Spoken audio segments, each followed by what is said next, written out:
जैसा कि मैंने अपने इंट्रोडक्शन में बताया कि I am 2008 batch IAS officer. तो मैं आज के सेशन में थोड़ा सा पहले बैकग्राउंड ये बताना चाहूँगी कि आज का दिन क्यों मैंने चूज़ किया। मैं आप सबके साथ में अपने एक्सपीरियंस शेयर करूँ।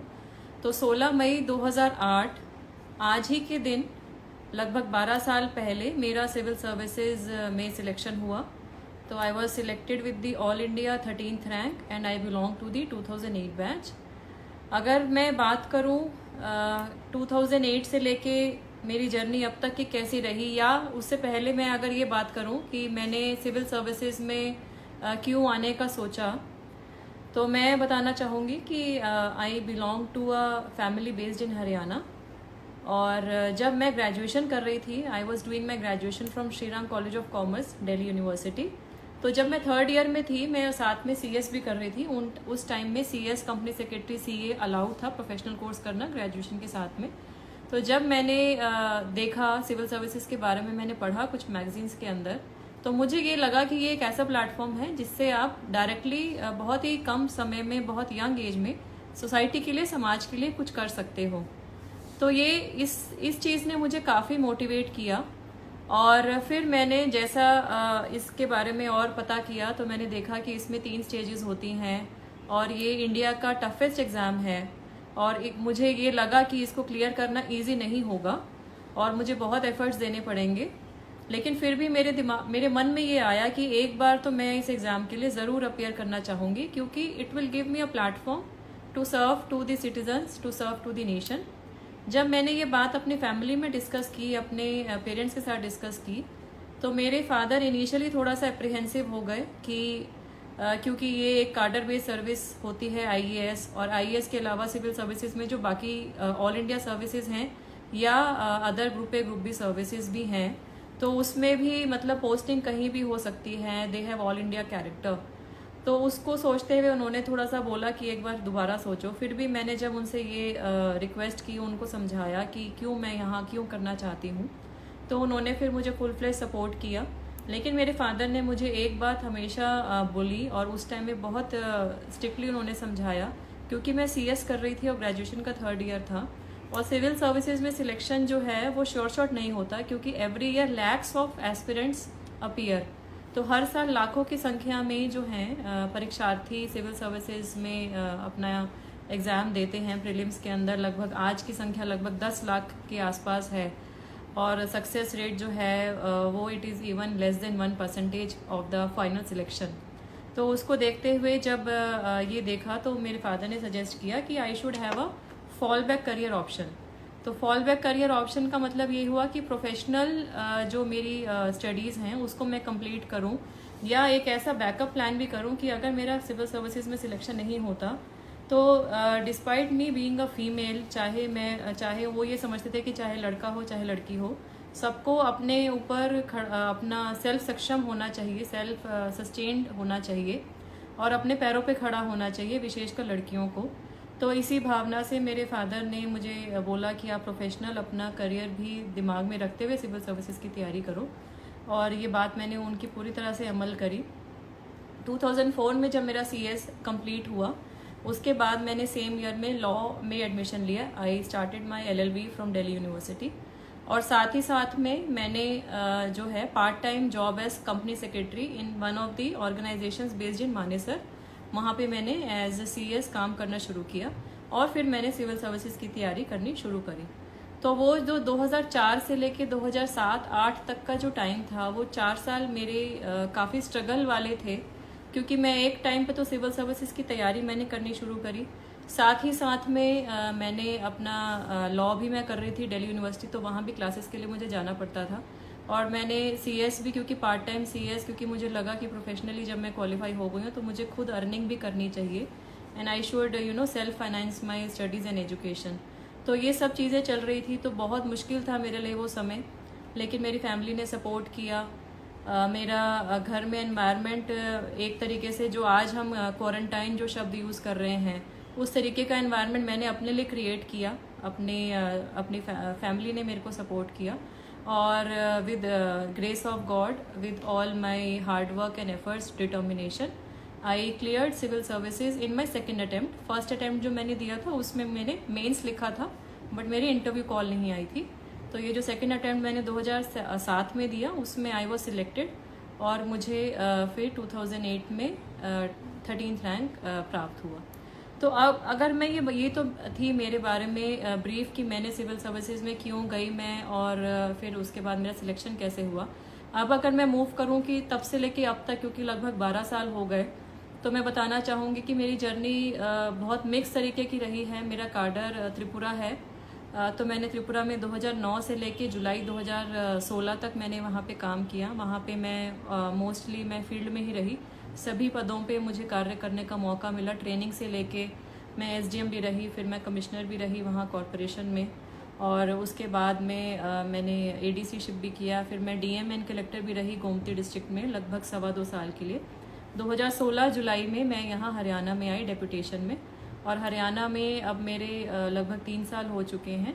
और अभी फ़िलहाल मैं गुरुग्राम में additional CO GMDA Gurugram metropolitan development authority और सीओ जीएमसीबीएल जो कि सिटी बस सेवा है उसकी इंचार्ज हूँ मैं यहाँ पे। तो ये मेरी जर्नी रही है। अब अगर हम ये बात करें कि जो परीक्षार्थी अब घर पे हैं, अगर हम देखें कि ये लॉकडाउन का समय है, तो लॉकडाउन के समय में हमारे एक लाइफ जो हम देख रहे हैं कि लाइफ थोड़ी सी रिस्ट्रिक्टेड हो गई। रिस्ट्रिक्टेड हमें लग रहा है कि हम नॉर्मल लाइफ नहीं जी रहे हैं, लेकिन मैं ये बोलना चाहूँगी कि ये एक तरीके से हम अपॉर्चुनिटी की तरह देखें, स्पेशली फॉर द स्टूडेंट्स, कि जो हम डिस्ट्रैक्शंस जो नोट करते हैं रूटीन में कि इस तरीके के डिस्ट्रैक्शंस हैं कि कोई पार्टीज़ हो रही हैं, फैमिली में ओकेजन्स हो रहे हैं, या कुछ ऐसी कंपल्शंस हैं जिसको आपको अटेंड करना ही करना है, उस तरीके का कुछ भी इस वक्त ऑलमोस्ट नहीं है। तो you can best manage your time, you can focus on what you want to achieve. आप अपना टारगेटेड अप्रोच से इस टाइम को यूटिलाइज करें। वी नो एग्ज़ाम्स काफ़ी पोस्टपोन हो गए हैं। अभी रिसेंटली लास्ट 2 महीने में जो शेड्यूल थे वो ये भी पोस्टपोन भी हो गए हैं, but still I would say कि you utilise this time for your self study, for your revision, right. तो अगर हम बात करें इंडिया में कॉम्पिटिटिव एग्ज़ाम्स की, तो इंडिया में कॉम्पिटिटिव एग्ज़ाम्स जो हैं कुछ तो होते हैं 12th के बाद इमीडिएटली, कि आप 12th के बाद में कुछ एग्ज़ाम्स होते हैं जैसे आईआईटी, जेई और मेडिकल का जो एग्ज़ाम होता है for this MBBS. So those kind of NDA, those kind of exams are immediately after 12th. Some exams are after your graduation. तो जिसमें जैसे सिविल सर्विसेज में भी हमारी जो मिनिमम एज है वो 21 ईयर्स ऑफ एज है, and your graduation should be complete. तो ये 2 स्टेजेस हैं बेसिकली जो हमारे यंग इंडिया का बेसिकली जो है करियर, आई वुड से करियर प्लान करने में, उसको शेप करने में क्रूशल होती है कि आपको 12th के बाद इमीडिएटली क्या करना है, और ग्रेजुएशन अगर आप कर रहे हैं तो ग्रेजुएशन के बाद उसी फील्ड में पोस्ट ग्रेजुएशन करेंगे, या उससे कुछ अलग हट के आपको प्राइवेट सेक्टर में जाना है, गवर्नमेंट सेक्टर में जाना है। तो ये इस तरीके की जो हैं आपको ये चीज़ें देखनी पड़ती हैं। तो अगर मैं बात करूँ कॉम्पिटिटिव, किसी भी तरीके के कॉम्पिटिटिव एग्ज़ाम की, स्पेशली जो भी एग्ज़ाम्स यूपीएससी के द्वारा कंडक्ट किए जाते हैं, जो कि इंडियन फॉरेस्ट सर्विस का अलग से एग्ज़ाम होता है, then they have civil service examination, then there are examinations being conducted for the SSB, SSC, there are bank PO examination. तो इन सब एग्जामिनेशन का पैटर्न तो डिफरेंट होता है, बट मोर और लेस स्ट्रैटेजी जो है वो हमारी बेसिकली यही डिपेंड करता है कि हमें हमारा जो सिलेबस है उस एग्ज़ाम को लेके जो सिलेबस है वो सिलेबस हमारा हमको पूरा क्लियर होना चाहिए। सो द सिलेबस, आपका जो सिलेबस है उसको आप बिल्कुल अच्छी तरह से देखें, and then you orient your strategy कि आपको कौन सा स्टेज का पहले तैयारी करनी है। फॉर एग्जांपल अगर सिविल सर्विसेज की तैयारी करें तो उसमें हम देखते हैं कि 3 स्टेजेस हैं, prelims, mains and interview. So if you are talking about the preparation time, minimum 2 years तो मान के ही चलें कि हमें सिविल सर्विसेज के लिए चाहिए। 1 साल तो प्रीलिम्स देने से पहले, क्योंकि आपका सिलेबस इतना सारा होता है, तो वो सिलेबस इतना सारा है तो 1 साल तो उससे पहले चाहिए, और 1 साल तो आपका एग्ज़ाम देते देते लग जाता है। सो प्रीलिम्स होता है, then after few months prelims होता है मई या जून में, then after few months you get in October November your mains, and then there are interviews lined up in March. तो एक तरीके से 1 ईयर तो आपका एग्जामिनेशन प्रोसेस में ही कंज्यूम हो जाता है, और उसकी तैयारी से पहले आपको मिनिमम 1 साल चाहिए। तो ये आपको टाइम फ्रेम अपने माइंड में क्लियर होना चाहिए कि मैं किस टाइम में क्या करूँगा या क्या करूँगी। तो अगर हम बात करें मेंस की, तो मेंस में तो आपको इंटेंसिव स्टडी करने की ज़रूरत है। इंटेंसिव स्टडी का क्या मतलब है कि आपको कंसेप्चुअल अंडरस्टैंडिंग, कंसेप्चुअल नॉलेज को आपको जो है होल्ड पे लाना है। और अगर हम प्रीलिम्स की बात करें तो प्रीलिम्स इज मोर और लेस ऑब्जेक्टिव।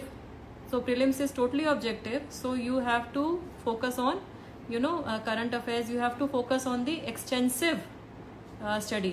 So अगर हम extensive की बात करें तो मतलब जितना ज़्यादा आप टॉपिक्स कवर कर पाएँ उतना ज़्यादा it is better.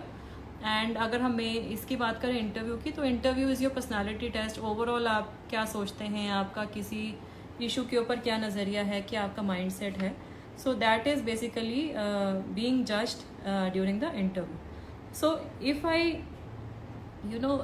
briefly discuss कि मैंने कैसे किया या मतलब हम कैसे कर सकते हैं, तो सबसे पहली तो बात यह है कि सिलेबस जो है वो सिलेबस हमारा क्लियर होना चाहिए। तो मैंने क्या किया कि मैंने अपने रूम में, जो मेरा स्टडी रूम था, I had actually made separate kind of syllabus को अपने हाथ से लिखा। मतलब इवन दो प्रिंटेड तो हमें मिल ही जाते हैं, but what I did was कि each subject for prelims, each subject for mains I had segregated, और उसको हर टॉपिक, क्योंकि हर टॉपिक जो आपका सिलेबस में लिखा है वो इम्पॉर्टेंट है। You can not ignore even a single word which is mentioned in the syllabus of the notification of the UPSC, right. तो वो आपको पूरा क्लियर होना चाहिए क्या सिलेबस है। फिर आप उसके हिसाब से देखेंगे कि कुछ टॉपिक्स तो सेम होते हैं, so some topics are overlapping in prelims and mains, and some topics are different. और मेंस में क्योंकि हमारा ऑप्शनल एक है, जब मैं अभी एक ऑप्शनल है, जब मैंने एग्ज़ाम दिया था उस टाइम में वी हैड 2 ऑप्शनल्स। सो मैंने 2 ऑप्शनल्स लिए थे। एक कॉमर्स था क्योंकि मैं CS LLB हूँ, तो और कॉमर्स में मेरा ग्रेजुएशन श्रीराम कॉलेज से किया, तो that was easier for me in that terms to have that basic knowledge and understanding. और दूसरा ऑप्शनल मैंने पब्लिक एडमिनिस्ट्रेशन लिया, क्योंकि मैंने जब उसका सिलेबस देखा तो मुझे लगा कि पब्लिक एडमिनिस्ट्रेशन एक ऐसा सब्जेक्ट है जिसको मैं आज भी अगर पढ़ती हूँ तो कल भी मुझे ये अपनी नौकरी में, अपनी सर्विस में ये हेल्प करेगा, और जो कि एक्चुअली कर भी रहा है। तो इस तरीके से आप अपना ऑप्शनल देखें, आपको ऑप्शनल क्या रखना है। और GS के अभी जैसे 4 पेपर हो गए, मेरे टाइम में it was we had 2 papers, तो अभी जो 4 पेपर हो गए हैं, तो उसको भी हमें देखना होगा कि आपके 4 जो पेपर्स हैं उसके सब्जेक्ट्स की आप कैसे तैयारी कर रहे हैं। Make your own notes, do your intensive study. तो हमारा जो भी टाइम फ्रेम हम रखते हैं उसमें रिपीटेड रिविजन्स को ज़रूर हम ध्यान दें, रिपीटेड रिविजन्स को फोकस करें। हमारा जो प्रीवियस ईयर का जो क्वेश्चन पेपर होते हैं, बहुत ज़्यादा पीछे मैं नहीं सजेस्ट करूँगी, but last 3 years I think is sufficient. So last 3 साल के जो क्वेश्चन पेपर्स हैं उसको हम देख लें। लास्ट 3 साल के क्वेश्चन पेपर्स का एक बार थोड़ा निचोड़ लगा लें। बहुत रेयर होता है कि क्वेश्चंस रिपीट होते हैं, but sometimes they carry the themes, मतलब not if not the questions directly, but they can carry the themes. So that is the reason I am saying कि आपको थोड़ा सा आइडिया भी लगेगा अगर आप पिछले 3 साल के क्वेश्चन पेपर्स देखोगे। और साथ ही साथ अपने खुद के नोट्स जो हैं उसको हैंडी रखो for the purpose of revision. और रिवीजन के साथ साथ अगर आप सपोज जैसे कहीं, क्योंकि आजकल कैंडिडेट्स बहुत अपना घर छोड़ के they are coming to different places of coaching institutions and all. हालांकि मेरे टाइम में मैंने बहुत ज़्यादा कोचिंग नहीं ली, आई वॉज मोर और less doing my self study. But अगर आप वो भी कर रहे हैं तो ग्रुप स्टडीज़ का फ़ायदा उठाइए। ग्रुप स्टडीज़ के अंदर आपके जो फ्रेंड सर्कल हैं उसके जो भी आपको डिफ़िकल्ट टॉपिक लगता है उसके बारे में आप लोग अपने आपस में डिस्कशन करो। इंटरव्यूज़ में मॉक इंटरव्यूज़ जो होते हैं ग्रुप्स के अंदर वो बहुत हेल्पफुल होते हैं। योर फ्रेंड्स ऑल्सो और your senior colleagues also can tell you कि वेयर यू आर लैकिंग, वो आपको फीडबैक भी दे सकते हैं। मेरे टाइम में भी मैंने कुछ अपने फ्रेंड्स के साथ में मॉक इंटरव्यूज़ मैंने किए। और अगर हम इसकी बात करें जो हमारा ओवरऑल जो एक पैटर्न है सिविल सर्विसेज का, तो वो यही है कि हमारा जो इनर स्ट्रेंथ है और हमारा जो एक स्ट्रेस के अंदर परफॉर्म करने का जो एबिलिटी है वही ये एग्ज़ाम टेस्ट करता है। इसीलिए हम सब सुनते हैं कि civil services is the mother of all examinations in our country, जो कि आज तक भी बहुत वैलिड है। आज तक भी इस एग्ज़ाम से टफ कोई एग्ज़ाम नहीं है। तो हम उसमें जो स्ट्रेंथ अपनी दिखा रहे हैं, वही स्ट्रेंथ हमें आगे फील्ड में भी काम आएगी। So this is the reason why I am saying is that you should have your focused plan, you should have a strategy. और आप अगर ग्रुप्स में हैं तो ग्रुप्स में एक दूसरे की मदद कीजिए। अब बात आती है, कई लोग पूछते हैं मेरे से टाइम मैनेजमेंट के बारे में। तो everybody has 24 hours and 7 weeks, 7 days in a week. So 24/7 अगर एक हफ्ता है, सबके पास वही टाइम है। सबको उसी टाइम में अपना सिलेबस भी कवर करना है। सबको अपने you have to perform as better as you can. So what I would suggest is that time management is very important. तो आप जैसे ये मान के चलो कि 12 से 13 घंटे मिनिमम पर डे आपको पढ़ने पड़ेंगे। This is for sure for most of the competitive examinations. और अगर हम ये लगा दें कि 7 to 8 hours you need for your sleep and you need for your meditation, तो उसको हटा के हमारे पास बचते हैं 3 से 4 घंटे, जिसके अंदर we should focus on our mental health, we should focus on our food, क्योंकि हमें खाना भी खाना है। हमें थोड़ा सा we have to spend time, little bit of our time with our family, we have to relax our mind, we can devote some time to the hobby और anything which makes us feel relaxed. तो उन सब चीज़ों में भी हमें time devote करना है। तो 12 से 13 या 14 घंटे हमें पढ़ाई के लिए रखने हैं एक दिन में। 7 से 8 घंटे हमें रखने हैं अपनी रेस्ट के लिए, अपनी स्लीप के लिए। और जो बाकी टाइम है उसमें हमें अपना नहाना, अपना खाना and whatever daily activities and the hobbies which you enjoy for relaxing yourself, that you have to keep. And this is not difficult. एक बार अगर आपका रूटीन सेट हो जाता है तो रूटीन बहुत अच्छे से आपको कोऑपरेट करता है। और अल्टीमेटली अगर आपको ये लगता है कि भाई इसमें कोई चेंज करना है, तो you are your own best जज, आई वुड से। मतलब हमें कई बार लगता है कि पता नहीं उन्होंने क्या किया होगा। देखो फ्रैंकली अगर मैं अपने केस के बारे में बताऊँ, I am the first person to enter in bureaucracy from my family. मेरी फैमिली में कोई ब्यूरोक्रेसी में नहीं था मेरे आने से पहले। मैंने ये सोचा तो मेरे आसपास में, क्योंकि मैं अपनी फैमिली में अपने घर पे रह के ही पढ़ाई कर रही थी, I was not staying in any hostel या मैं उस पीजी में नहीं रह रही थी, मैं अपने घर पे ही रह के पढ़ाई कर रही थी। तो उतना ज़्यादा कई बार ऐसे लगता था अकेले रह के कि पता नहीं मैं ठीक कर रही हूँ नहीं कर रही हूँ, आगे क्या होगा। You get depressed, you get demotivated, but in the and आपका जो इनर फीलिंग है, इनर जो गट है ना, जो आपको ओनली यू कैन जज what is good for you your own self. So that will only guide you. I don't think कि कोई बाहर वाला आके आपको सजेस्ट तो कर देगा, बट फाइनल डिसीजन आपका खुद का ही है कि भाई हाँ ये चीज़ हमारे लिए ठीक है या ये चीज़ हमारे लिए ठीक नहीं है, हमें क्या करना चाहिए क्या नहीं करना चाहिए। आपको कई बार फैमिली सोसाइटी से उल्हाने भी मिलेंगे। पीपल विल से कि ही और she does not meet us, या ये तो सेल्फिश हो गए हैं, they are not meeting us. वो आप सोशल ओकेजन्स पे नहीं जाओगे तो आपको थोड़ा बॉयकॉट भी हो सकता है, आपको सुनने में मिलेगा। बट आई थिंक ये जो छोटे से सेक्रीफाइसेस हैं, ये सेक्रीफाइसेस हम खुद के लिए कर रहे हैं, ये सेक्रीफाइसेस हम समाज के लिए कर रहे हैं।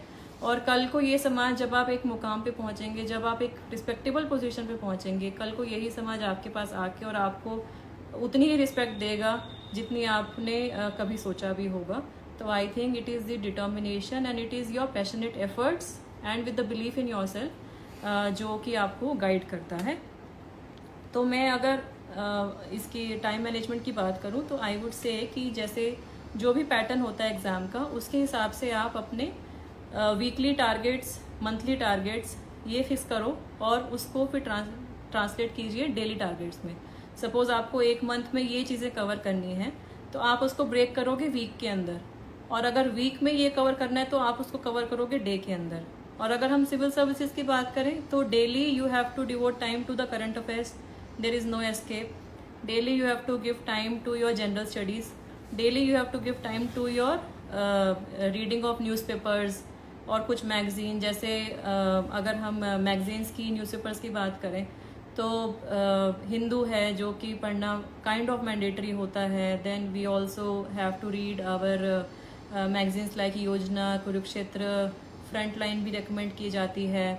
और अगर हम बात करें कि तैयारी में बुक्स की एक नींव या फाउंडेशन कहाँ से रखी जाती है, तो एनसीईआरटी बुक्स जो हैं, so NCERT books from class 6 to 12 they are very important for any subject, चाहे वो हिस्ट्री हो, जोग्राफी हो, सिविक पॉलिटी हो, साइंस हो. So read all those NCERT books and I will tell you from my own experience, कुछ तो question आपको लगेगा भी नहीं कि वो आपके से पूछे भी जा सकते हैं प्रीलिम्स में.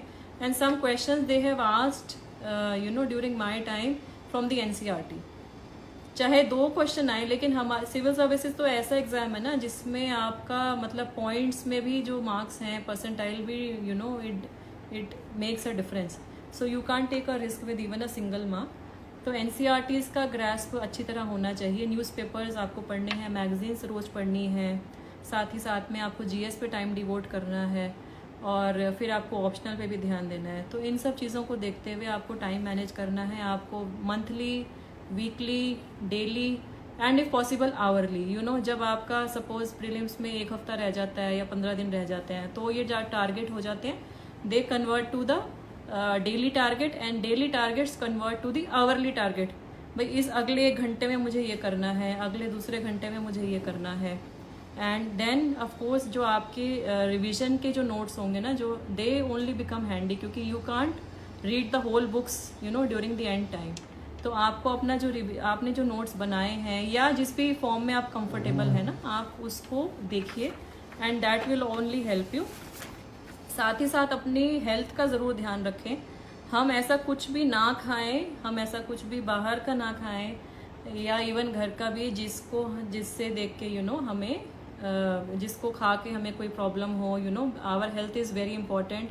अगर आपको स्ट्रेस बहुत ज़्यादा फील होता है, try and practice yoga, meditation, या जिस भी चीज़ से आप रिलैक्स हो. म्यूज़िक, जैसे मेरे टाइम में I was very fond of music, I am still fond of music. तो मैं रात को, क्योंकि मेरा उस टाइम में जो पैटर्न था, मैं पूरी रात को पढ़ती थी और मैं सुबह सोती थी. तो morning 7 o'clock I would sleep for 4-5 hours. सुबह 7 बजे सो के और मैं 12 बजे तक सोती थी. फिर मैं उठती थी, I would have bath and then lunch and then I would resume my study.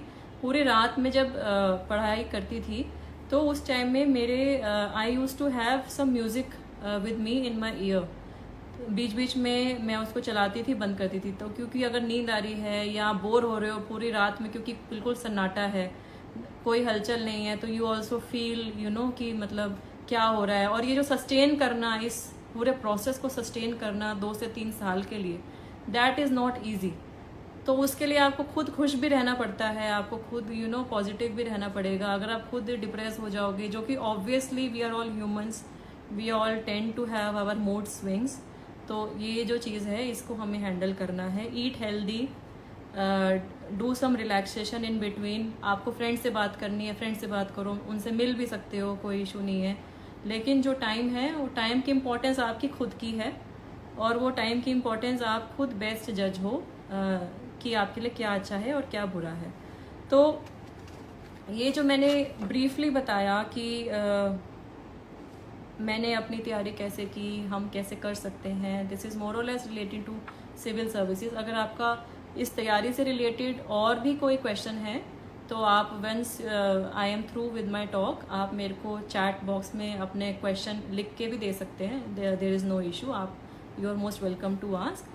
और इसके अलावा मैं यही बताना चाहूँगी कि जो इस तरीके से हमारा जो अभी लॉकडाउन चल रहा है, you know we are all in the lockdown.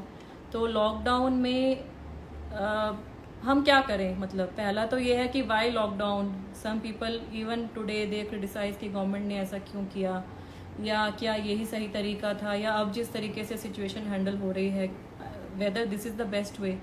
So we are all living in a country which is second most popular, या मतलब स्टैटिस्टिक्स ये भी कहती है कि शायद हमने चाइना को ओवरटेक भी कर दिया है in terms of population, even though अभी वो इस्टेब्लिश नहीं हुआ है. तो meaning I mean to say that हमारा जो इतना जनसंख्या है, and we have a diversity living in each city. If I talk about Gurgaon, तो गुरुग्राम में माइग्रेंट लेबर भी है, गुरुग्राम में एमएनसीज में काम करने वाली भी वर्कफोर्स है, गुरुग्राम में फॉरेनर्स भी हैं जो यहाँ पे मल्टीनेशनल्स में काम कर रहे हैं. Similar is the situation of a city like Bangalore, similar is the situation of a city like Chennai in Tamil Nadu, right. तो हर सिटी का अपना डायनामिक्स है. तो हमारी कंट्री में जब ये कोविड पैंडमिक जब ये वर्ल्ड ओवर आया, तो जब इसने हमारे देश में कुछ इनिशियल स्टेजेस में दस्तक दी, तो इनिशियली ही जब लॉकडाउन का अनाउंसमेंट हुआ तो people were not very sure that how this will go on. But now you know we are in the third stage of lockdown which is ending tomorrow. And जैसा कि honourable prime minister ने अपने last address में बोला that lockdown 4 will be with some relaxations. So 18-19 मई से जो भी हम लोगों को जो भी निर्देश मिलेंगे गवर्नमेंट की तरफ से, जो एडवाइजरीज इशू होंगी, I would request that you all please follow these rules and advisories for our own good self. ये और किसी के लिए नहीं, ये हमारे खुद के बेनिफिट के लिए हैं. अगर हम ये बोल रहे हैं कि हम मास्क का यूज़ करें, तो ये मास्क का यूज़ करना मैंडेटरी क्यों है? It is mandatory, it is required to break the transmission. And you know जो हम ये बोल रहे हैं कि सोशल डिस्टेंसिंग का पालन करें, सैनिटाइजर्स का यूज़ करें, तो ये सब चीज़ें हमारे खुद के बेनिफिट के लिए हैं. और मैं क्योंकि मेरे साथ में जैसा कि मैं देख रही हूँ इस सेशन में भी मोस्टली यंग पॉपुलेशन जो है वो जो जुड़ी हुई है, तो I would request the youth of the country that you please try and help out each other. मतलब आपकी सोसाइटी में आप जहाँ रहते हो उसके आसपास किसी को अगर आपकी मदद की ज़रूरत हो, उनकी मदद कीजिए. आपके घर में पहले जो डोमेस्टिक हेल्प आते होंगे, या अगर आप कोई किसी के फादर का मदर का कोई बिजनेस है, तो आपके वहाँ पे जो एम्प्लॉयज़ आते होंगे, तो लॉकडाउन की वजह से सब इंडस्ट्रीज़ तो बंद हो गई थी बीच में, अब ऑफ कोर्स शुरू की गई हैं. तो किसी को भी उनका सैलरी डिप्राइव मत कीजिए, उनको भी अपना घर चलाना है. किसी के यहाँ कोई टेनेंट्स रहते हैं तो don't force them you know to pay their rents. So all these things are small things which we as a society should do for each other. And it is a kind of an unforeseen situation which we as human beings, which the humanity at present you know is seeing. तो हमारे लिए बहुत ज़रूरी है कि हम सब मिल के इसमें अपना प्रयास दें, हम सब मिल के आपस में एक दूसरे का सहयोग दें. जहाँ पे भी कोई हमें लगता है किसी को मदद की ज़रूरत है, उसकी हम मदद करें. और एंड में before I end the talk from my own side and I take questions, I would only request the youth of the country कि आप जो भी प्रोफेशन चूज़ करो, चाहे आप गवर्नमेंट सेक्टर में आओ, चाहे आप प्राइवेट सेक्टर में आओ, चाहे आप एंटरप्रेन्योर्स बनो, चाहे you know you have your own NGO और the civil society organisation, please do something through which you are benefiting the society. Please do something जिससे आप लोगों के लिए, समाज के लिए कुछ कर रहे हो, आप अपने नेशन के लिए कुछ कर रहे हो. And India is the youngest country in the world. And हमारी जो यूथ पावर है, ये यूथ पावर ही हमारे देश को आगे ले जा रही है और आगे ले जाती रहेगी. तो हमारा जो अपना जो सक्सेस है वो हम पे खुद पे डिपेंड करता है. We have to you know do our hard work with the belief in our own efforts. और ये बिल्कुल भी ज़रूरी नहीं है कि इन सब कॉम्पिटिटिव एग्ज़ाम्स को क्लियर करने के लिए आपको बहुत मेरिटोरियस होने की ज़रूरत है. It is basically the hard work. और बहुत मैंने देखा कि इवन जिन बच्चों के स्कूल में भी एवरेज मार्क्स भी हैं, they are also doing very good and they are also topping the civil service examination, तो या other kind of competitive examinations. तो ऐसा बिल्कुल भी ज़रूरी नहीं है कि आपको बहुत हाई रैंक शुरू से ही होना चाहिए. आपकी मेहनत, आपकी लगन और आपकी इच्छा शक्ति यही है जो आपको सबसे आगे लेके जाती है.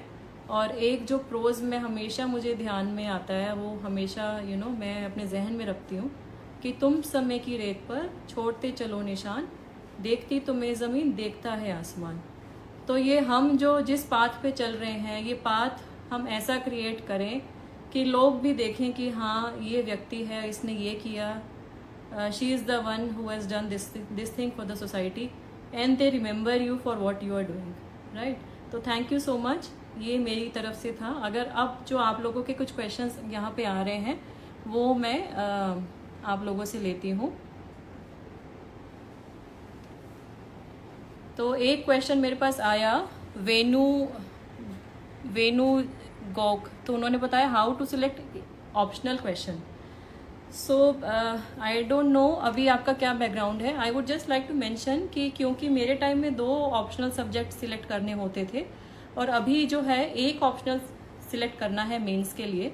So it can be both ways कि आपका जो ये है बैकग्राउंड है, जिस सब्जेक्ट में आपने ग्रेजुएशन की है, अगर आप सपोज साइंस बैकग्राउंड से हैं, जैसे आपने बीटेक किया या आपने इंजीनियरिंग की है, तो आप उससे रिलेटेड सब्जेक्ट ले सकते हैं. या अगर आप ह्यूमैनिटीज़ बैकग्राउंड से हैं तो you can take sociology, psychology, जो भी सब्जेक्ट आपको कंफर्टेबल है.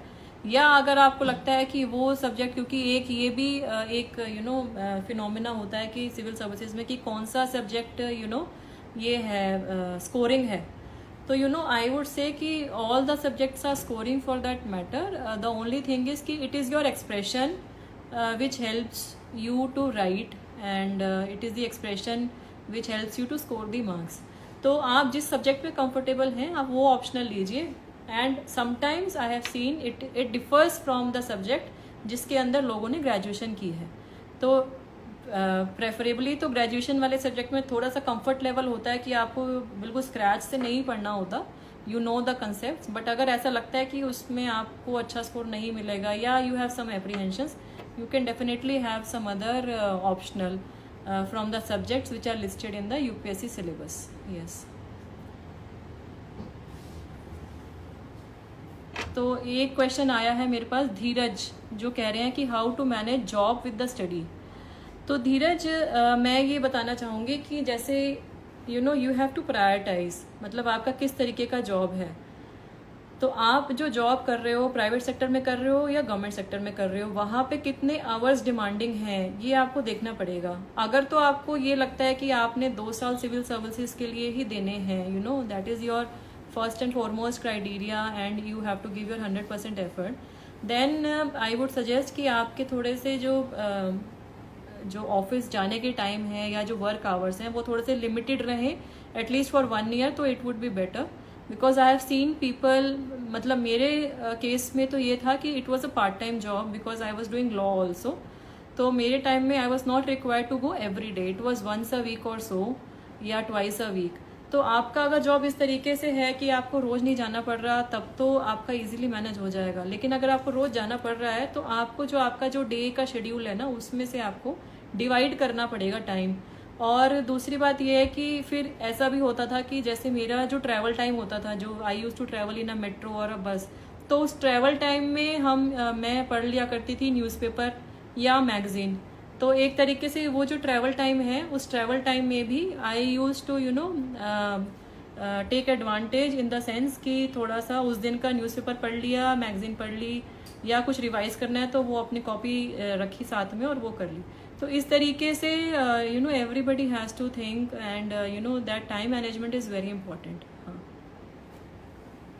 सो then somebody is asking, please tell how can we get cadre of our preference, Jain Saab. So I would say that this basically cadre जो है, this is your destiny. तो जो cadre allocation है, इसका एक system होता है, UPSC fixes that system. अभी फिलहाल जो सिस्टम है वो ये है कि you have to rank all the cadres in the preference, in your preference. और उसमें बीच में ये भी आया था कि जोनिंग सिस्टम हो गया था, तो they had clubbed few states. और मेरे टाइम में जो था वो ये था कि it was basically home state को येस और नो, और अगर होम स्टेट में अगर वैकेंसी नहीं है तो one would go in a roster, तो वो रोस्टर इंडिपेंडेंटली मूव करता है. तो मेरा जैसे I got Tripura cadre, I got Manipur Tripura cadre despite 13th rank. तो बेसिकली जो कार्डर है उसमें कार्डर एलोकेशन में हमारा कोई भी रोल नहीं होता.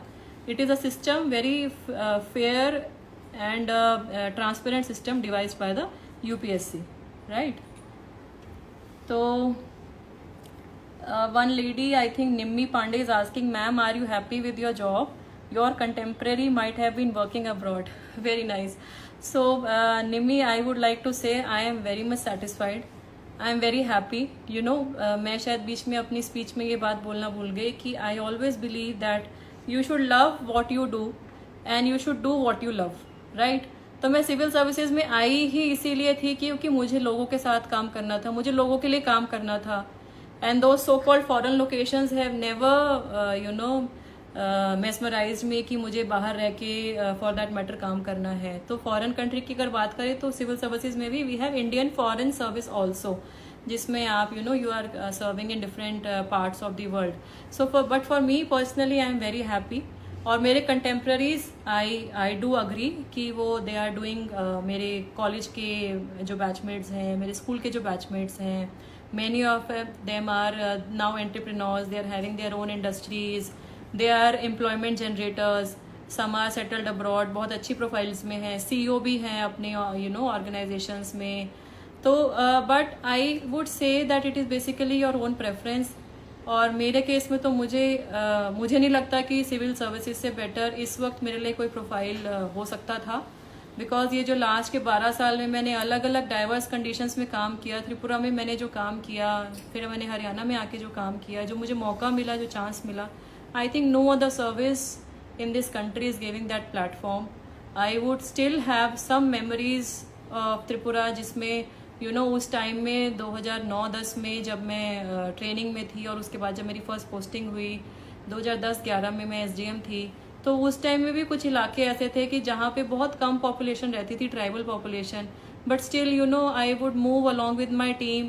फिर कुछ रास्ता ऐसा आता था कि जहाँ पे गाड़ी नहीं जा सकती थी, तो हम लोग 10-10, 12-12 किलोमीटर चल के सुबह जाते थे और वहाँ पूरा दिन कैंप करते थे उन ट्राइबल्स के बीच में। वो लोग जो अपनी दिक्कत बताते थे, प्रॉब्लम बताते थे, we use to have our administrative camps there, और वो ख़त्म करके फिर हम रात को वापस आते थे। और कुछ लोकेशंस पे ऐसा भी होता था कि इवनिंग में मूव नहीं कर सकते, तो even we stayed so this kind of feeling, this kind of experience, I don't think no other service can give in our country. So I am very much satisfied. Yes. So Kiran is writing, ma'am, you are an aspiration for every aspirant. Thank you so much, Kiran. My best wishes to all of you. Somebody is asking, ma'am, how are you managing with kids? So nice question. So I have my 2 kids. So my daughter is 7 years old, and my son is now 1 year old.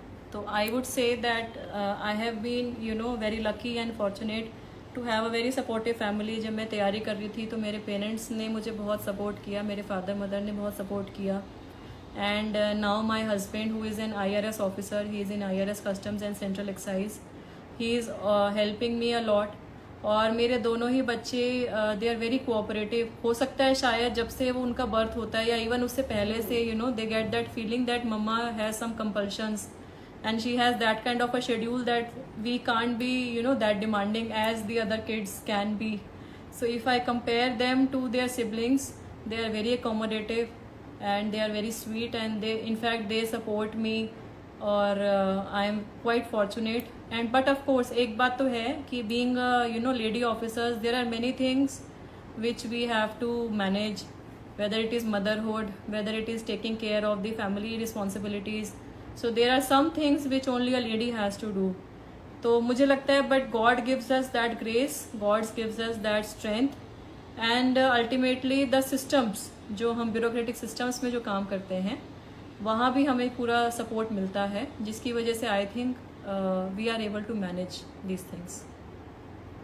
Yeah. So somebody is asking this, yeah. Hindi medium के लिए कुछ suggest कीजिए। तो Hindi medium basically देखिए, मेरा तो English medium ही था। I was in the English medium only. Hindi medium के लिए बेसिकली यही है कि आपका खुद का जिस सब्जेक्ट के ऊपर कमांड है वही ऑप्शनल आप लेंगे, क्योंकि मेंस में बेसिकली मैटर करेगा। मीडियम इंग्लिश और Hindi does not matter much, it does not matter much in prelims and it does not matter much in interview. But mains जो है, मेंस के लिए बहुत इंपॉर्टेंट है आप कौन सा मीडियम ले रहे हो। तो there are some subjects like Sanskrit है, हिंदी है, जो कि हिंदी मीडियम स्टूडेंट्स के लिए थोड़ा सा इजी रहता है।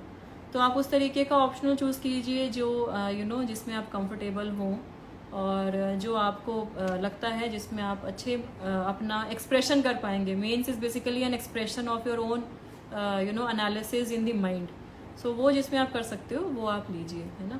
Somebody is asking, ma'am technology का कैसे यूज़ करें, राइट। सो यू नो जो टेक्नोलॉजी आज अवेलेबल है कैंडिडेट्स के पास में, this technology was not available at our time. I mean it was there but to a very limited extent. आज तो इतना, जैसे आज मेरे साथ में इतने कैंडिडेट्स जो हैं इंस्टाग्राम पे हैं. इंस्टाग्राम हमारे टाइम पे तो था ही नहीं. We did not even had Facebook, we did not have Twitter. तो हमारा जो इंटरनेट भी था वो भी बहुत कम मिला करता था, क्योंकि फ़ोन्स ही नहीं होते थे इंडिपेंडेंट. हमारे पास मोबाइल फ़ोन भी नहीं थे. I remember I was sharing mobile phone with my sister. वो भी इसलिए क्योंकि हम लोग बाहर ट्रैवल करते थे, तो पेरेंट्स को ये कई बार ये रहता था कि बच्चे घर पे टाइम पे आ जाएं, कोई इशू है, कोई प्रॉब्लम है तो वो कम्युनिकेट हो जाए. तो it was a shared mobile at that time, you know. और आज तो बहुत सिचुएशन चेंज हो गई. तो टेक्नोलॉजी बहुत चेंज हो गई है और बहुत यूज़ भी हो रहा है. You are getting online sessions for your examination preparation. Study material बहुत सारा अवेलेबल है, यूट्यूब पे अवेलेबल है. You have everything available on the Google. करते हो आपको बहुत सारी इन्फॉर्मेशन मिलती है. बट आई वुड से कि इसको अपनी डिसएडवांटेज के लिए मत करना यूज़. जैसा कि मैं हमेशा बोलती हूँ कि जो बच्चे सीरियसली तैयारी कर रहे हैं सिविल सर्विसेज की, they should spend the least time on social media. Social media अभी आप लोगों के लिए उतना रेलिवेंट नहीं है. आप लोग अपना मुकाम हासिल करो लाइफ में. आप लोग अपना एक यू नो सोसाइटी को बताओ कि you are so and so, आपने ये करके दिखाया है, और उसके बाद सोसाइटी आपको खुद अप्रोच करेगी. Right now I don't think you should spend more time on social media. Twitter, Facebook, Instagram, don't depend much on them. Do your own study. इन सब डिस्ट्रैक्शन से जो है आप दूर ही रहो. जितना दूर रहे I think that is better. या so somebody is asking me, Manohar, current affairs कहाँ से रीड करें.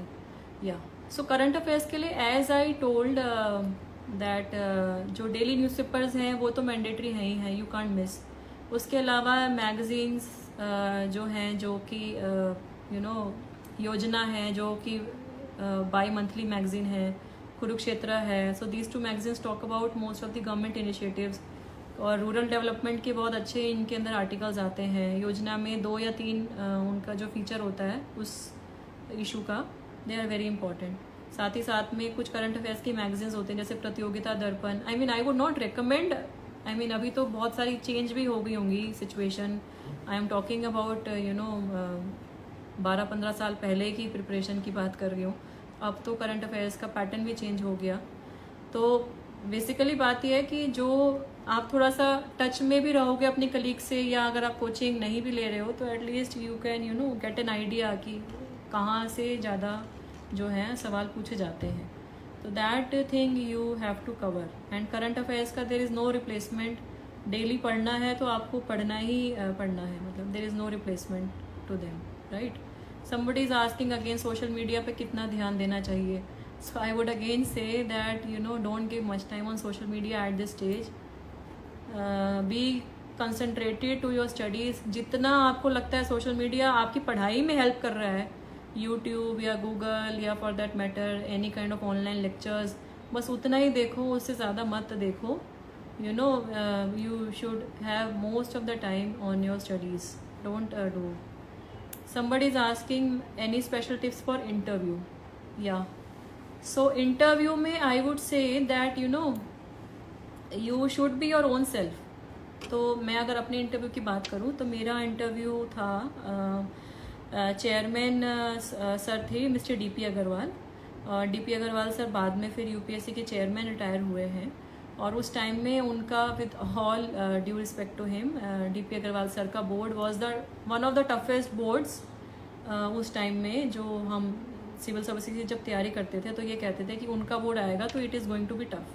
तो जब मेरे को सुबह वहाँ जाके यूपीएससी में जाके पता लगा कि मेरा इंटरव्यू सर के अंडर है, तो शुरुआत में तो मैं थोड़ा सा एप्रीहेंसिव हो गई. बट देन आई मतलब टुक माई ओन कंट्रोल. फिर मैंने सोचा कि जब कुछ मेहनत करके अब इस स्टेज तक आए हैं, यू नो मेंस क्लियर कर लिया और इंटरव्यू तक आए हैं, तो कुछ मेहनत करके आए हैं, तो डेफिनेटली कुछ तो होगा कि ईश्वर ने यहाँ तक पहुँचाया है. तो अपना जो भी आता है वो मैं बताऊँगी, और नहीं आता तो मैं कह दूँगी sir I am sorry, I am not aware of. इस माइंडसेट से मैं अंदर गई. जब मैं अंदर गई तो मुझे बहुत ही एक सीरियस टाइप ऑफ एनवायरनमेंट दिखा इंटरव्यू का, बहुत serious and totally professional kind of an environment. There was a one lady also member of the board, और उन्होंने फिर मेरा इंटरव्यू लगभग 35 मिनट का इंटरव्यू लिया और बहुत अलग अलग तरीके के उन्होंने सवाल पूछे। उन्होंने एक सवाल ये भी पूछा कि आपकी एजुकेशन दिल्ली से हुई है, तो आप को कैसा लगता है कि how do you visualise yourself working in a rural environment अगर आपका आईएएस में सिलेक्शन होता है। तो मैंने बहुत हम्बली जवाब दिया कि सर ये बात मुझे अच्छी तरह पता है कि चाहे मुझे आईएएस मिले, आईपीएस मिले, या for that matter other kind of services, so I may be posted in any part of the country, and I really want to do service to the people in any part, इसीलिए मैं civil services में आ रही हूँ। Otherwise तो मेरा professionally तो मैं CSLLB, मैं उस टाइम में मेरा लॉ भी क्लियर हो गया था, तो I was already a CSLLB, तो मैंने अदरवाइज बताया कि अदरवाइज तो सर प्राइवेट सेक्टर में मैं आज भी जा सकती हूँ, बट सोसाइटी के लिए कुछ करना है, इसलिए मैं इसमें आई हूँ। तो उन्होंने फिर अप्रिशिएट भी किया उसे। और तो इंटरव्यू के बारे में अगर मैं बताऊँ तो इंटरव्यू में आपको नेचुरल होना चाहिए, मतलब you should be natural, you don't try to bluff, क्योंकि वो जो 5 लोग बैठे हैं जो इंटरव्यू ले रहे हैं, they are very experienced people, you know, don't try to fool them, they would know बहुत कुछ जो आपको शायद जिसका ए भी नहीं पता होगा, उनको पूरा उनका जेड के भी बियॉन्ड पता होगा, right. Don't bluff and be natural. और अगर किसी सवाल का नहीं जवाब पता है तो कोई घबराने की बात नहीं है, जस्ट से सर और madam I am sorry, I am not able to recollect, या मुझे इस बारे में नहीं पता है, बट मैं डेफिनेटली इसके बारे में I would take information and I will update myself, just submit humbly and be natural, right. somebody is asking कितने टाइम पढ़ाई करें, तो it depends individually. For my own case मैंने आई थिंक 15-16 घंटे मैंने ऑन एन एवरेज दिए हैं, और इतना अगर आप इतना नहीं भी दे रहे हैं तो 10 से 12 घंटे आई हैव नॉट सीन कि 10 से 12 घंटे से कम में you know people are clearing civil services, बहुत कम होता है। बट ये है कि more than quantity it is a quality, of course. मतलब ऐसा भी नहीं कि आप पढ़ रहे हो लेकिन आपको समझ भी नहीं आ रहा, मतलब you are so exhausted that you are not able to recollect, तो ऐसा भी नहीं होना चाहिए। सो द थिंग इज़ कि your quality of time is important, not the quantity. जो आप टाइम पढ़ रहे हो उसके अंदर आपको ये होना चाहिए, मौका मिलना चाहिए। So somebody is asking, Ankit Bhardwaj, ma'am IAS officers पे पॉलिटिकल प्रेशर्स होते हैं या नहीं, right. So you know we are working in a system where we are having different kind of paraphernalia. एक टाइम में political leadership है, एक टाइम में एक जगह में मीडिया है, एक टाइम में सिविल सोसाइटी NGOs का ग्रुप है, एक टाइम में जुडिशरी है, एक टाइम में हमारे सिटीजन्स हैं। तो ये सारे जो स्टेक होल्डर ग्रुप है ना, I would say you know they are part and parcel of our system, and ये जो part and parcel of our system है ना, I have never taken them negatively. And मुझे फ्रैंकली यही लगता है कि सबको क्या है कि सोसाइटी का ही बेनिफिट चाहिए, but of course some people have their own selfish individual interest also, but more और less I would say that politicians are not bad, they are also human being and they also want to do something good for the society. तो कई बार conflict क्यों हो जाता है कि कई बार conflict कुछ चीज़ों की अंडरस्टैंडिंग में भी हो जाता है, you know, they want to do the thing this way, you want to do the thing that way. तो अ डायलॉग और kind of an understanding you know sometime many a times help, और अगर वो एक आपका understanding develop होता है तो they are you know they will support you like anything. और मेरे साथ में भी ऐसा हुआ कई बार, इनिशियल में कई कन्फ्लिक्ट्स भी हुए, लेकिन फिर एक बार जब उनको समझ आता है कि हमारी क्या इंटेंशन है, हमें समझ आता है उनकी क्या इंटेंशन है, और एक तरीके से we develop that understanding for the benefit of society, it is actually good for everybody. Yeah, so lot of questions actually आ रहे हैं, do we need to have 2-3 books on the same subject, how do we arrange notes? So you know अभी specifically तो because I have given the exam long time back, pattern भी change हो गया, but yes of course I would suggest कि जो भी आपको पता लगता है ना बुक्स के बारे में, तो आप चाहे एक बुक पढ़ो चाहे 2 बुक पढ़ो, आपके खुद के अंडरस्टैंडिंग उस सब्जेक्ट पे ज़रूरी है। आई वुड जस्ट से, मतलब if there is a topic like constitution में अगर हम प्रियम्बल की बात करें, राइट, तो प्रियम्बल में अगर आपसे कोई 2 मार्क्स में कोई पूछे, या 5 नंबर में कोई पूछे, या 10 नंबर में पूछे, तो आप प्रियम्बल के बारे में क्या की वर्ड्स हैं जो लिखोगे, ये आपको क्लियर होने चाहिए, यू नो। एंड यूपीएससी ऐसा ही एग्जाम है, अब तो जो हो गया, they give that limited space also even in the mains examination. और हमारे टाइम में डिस्क्रिप्टिव ज़्यादा था, अब तो they are giving short questions. तो वो हर सब्जेक्ट के बारे में कीवर्ड्स होने चाहिए, दीज आर द 5 कीवर्ड्स। तो ये जो 5 कीवर्ड अगर 2 नंबर में आएंगे तो मैं सिर्फ कीवर्ड लिखूंगी, अगर ये 5 नंबर में आएंगे तो मैं इसको थोड़ा सा एक्सप्लेन कर दूंगी, 10 में आएंगे तो मैं पूरा पेज भी लिख सकती हूँ, राइट। सो दैट सब्जेक्ट का आपको ये होना चाहिए, you should have that subject in the back of your mind, these are the important things, right. Essay related question कैसे हैंडल करें, somebody is asking. So essay में आई वुड से दैट एस्से में मेरा दोनों ही टाइम में score अच्छा रहा एस्से के अंदर। And essay I would say that it is basically a comprehension, it is an expression of your own self about an issue, ठीक है। तो आप शुरू के कम से कम जब आप ऐसे के टॉपिक्स जब पढ़ते हो तो आपको 5-7 मिनट तो मुझे लगता है मिनिमम चाहिए कि आप कौन सा लिखोगे, ठीक। उसके बाद आई would suggest you make a draft, एक ड्राफ्ट बनाओ, rough draft, what would be the sequence. और उसके बाद फिर आप ऐसे लिखना शुरू करो, डोंट जंप ऑन राइटिंग। ऐसे में बहुत ज़रूरी है your modulation and your orientation about the subject, और उसको आप स्टेप वाइज कैसे लेके जाओगे। Don't just jump for writing the ऐसे, मेक अ ड्राफ्ट और उसके बाद में उस ड्राफ्ट को आप लिखना शुरू करो। अगर कोई ऐसा टॉपिक है जिसमें आप कुछ कुछ डायग्राम्स के साथ में या कुछ ग्राफ्स के साथ में अगर करना चाहते हो, उसको सपोर्ट करना चाहते हो, do that, there is no harm in doing that. वो भी आप करें, वो भी आपको जो एग्जामिनर जो चेक करता है उसको भी मतलब वो हेल्प करेगा। What are you trying to understand, what are you trying to I mean right, that also helps, right. So I think lot of questions are coming and it is going to be now 1 hour. Last 2 questions I think I'll take. So somebody is asking how to start preparation for IAS. Oh, it's a very big question. अगर आप अभी मुझे नहीं पता है कि आप अभी क्या कर रहे हैं। अगर आप अभी स्कूल में हैं तो आई थिंक आप ग्रेजुएशन में क्या करेंगे पहले उस पर फोकस करो। ग्रेजुएशन के साथ अगर तैयारी करनी है तो आप उस तरीके का सब्जेक्ट लीजिए जो आपको सिविल्स में भी तैयारी में हेल्प करेगा। या अगर आप ऑलरेडी ग्रेजुएशन कर रहे हो and you want to give it a try after your graduation, then you decide. But जो भी करो ना, मैं सिर्फ एक ही एडवाइस ये देती हूँ हमेशा कि सिविल सर्विसेज सिलेक्शन 100% श्योर नहीं होता। एंड ये ऐसा ज़रूरी नहीं है कि आप अच्छे नहीं हो इसलिए आपका सिलेक्शन नहीं हो रहा। It is not like that, there are many factors, competition बहुत ज़्यादा है, number of seats are limited, candidates appearing are very high in number. So it is not that you are not good therefore you are not being selected, there are many other things. So हम ये मान के चलें कि हमारा selection अगर नहीं होता है तो हम अपना क्या फॉल बैक ऑप्शन रखेंगे, दिस शुड बी क्लियर। तब आप IAS की तैयारी करो। I think it would be more realistic, it would be more practical. Of course जब मैं ये बात शुरू में जब मैंने ये कही कि फॉल बैक ऑप्शन होना चाहिए तो कई लोगों ने मुझे क्रिटिसाइज़ भी किया।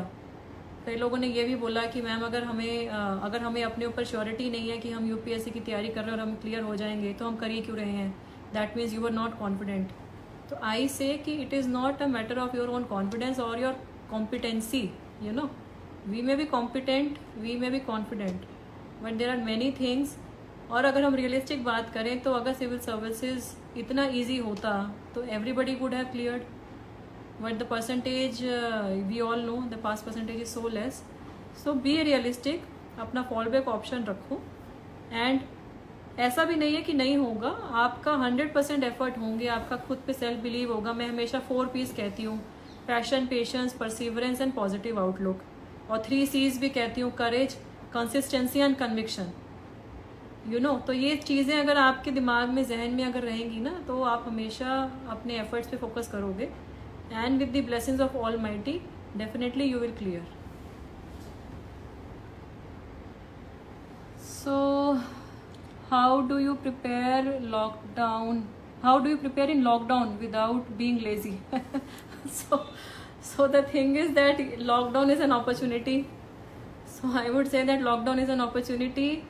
एंड जो डिस्ट्रैक्शंस हमारी होती हैं कि हमें शाम को फ्रेंड्स से मिलना है या किसी की फैमिली में सोशल गैदरिंग है, किसी के यहाँ मैरिज पार्टी है, तो वो सब नहीं है आपके पास. You have 24/7 with you. You are not going anywhere. कोई कोचिंग नहीं हो रही. कोचिंग हो भी रही होगी तो ऑनलाइन कोचिंग हो रही होगी, राइट? तो सब चीज़ें आपके पास अवेलेबल हैं. This is the best time to strategise, best time to be with your own self. कोई अगर हॉबी आपको लगता है कि आपके मन में कुछ था कि मेरे को ये करना है कभी लाइफ में और वो नहीं कर पाए, develop that, give time to that. मैं अपने आपको कुछ 2-3 चीज़ें ऐसी नई चीज़ें हैं जो मैंने इस लॉकडाउन पीरियड में स्टार्ट की despite my work profile being hectic. तो मैंने जैसे फर्स्ट इंस्टाग्राम लाइव सेशन मैंने किया, you know, this is the example. I have never done any Instagram live session till now. मैंने FB लाइव भी नहीं किया है. I have only done some webinars and all professionally, but इस तरीके का इंट्रैक्शन स्टूडेंट्स के साथ पहली बार मैंने किया. तो ये एक लॉकडाउन ने अपॉर्चुनिटी दी और मुझे लगा कि लॉकडाउन में अभी सब लोग घर पे हैं, कंसंट्रेट कर रहे हैं, तो हो सकता है कि अगर पूरे इंडिया में अगर 1-2 लोगों को भी मेरी बात से कोई फ़ायदा हो जाए तो why should I not devote that time with them. This is the only reason why I had this kind of a session during lockdown. So somebody is mentioning, ma'am, you are working very hard for us. Thank you so much. Thank you. Somebody is saying you will become secretary. Thank you. Yeah. So I think I have tried to answer some of your queries. जो आप लोगों की बाकी queries हैं, आप लोग मुझे email भी कर सकते हो, sonalgoelias@gmail.com. I will try to respond. I admit कि मेरी कई बार वर्क प्रोफाइल की वजह से मैं नहीं सबको कर पाती हूँ reply. Sometimes I reply on WhatsApp, email, but sometimes I am not able to do. तो please pardon me for that. But आप ईमेल भी कर सकते हो. आप मुझे इसमें मैसेंजर में चैट बॉक्स में भी भेज सकते हो. And you can also tweet me. You can also right on my Facebook page, right? या मुझे व्हाट्सएप भी कर सकते हो. तो ट्वीट जो है, मेरा ट्विटर अकाउंट है सोनल गोयल IAS, वहाँ पे भी आप भेज सकते हो. And in the end I would like to end the session. It is now around 1 hour हो गया already. Quite interactive session I had. जो भी मेरे साथ इसमें जुड़े या जो इस सेशन को बाद में भी देखेंगे, my best wishes to all of you. You being the youth of our country, you are the energy, you are the source of power.